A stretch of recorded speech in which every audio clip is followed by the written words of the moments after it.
things just got easier for you. Yeah, you heard me, much easier for you.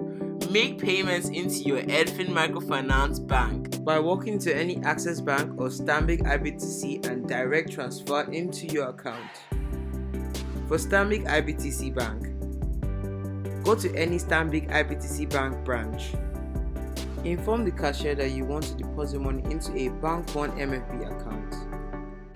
Present the cash amount and your EdFin MFB account name and number. The cashier directly credits your EdFin MFB bank account and will issue a deposit receipt to you. Once this is done, you will receive an SMS alert immediately confirming the transaction. For Access Bank, go to any Access Bank branch.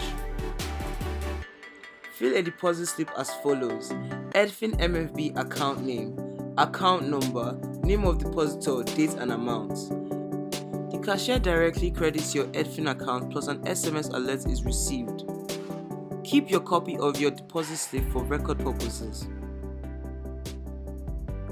Please contact your relationship officer for more information and details about your EdFin account number. EdFin Microfinance Bank, enabling education for the future.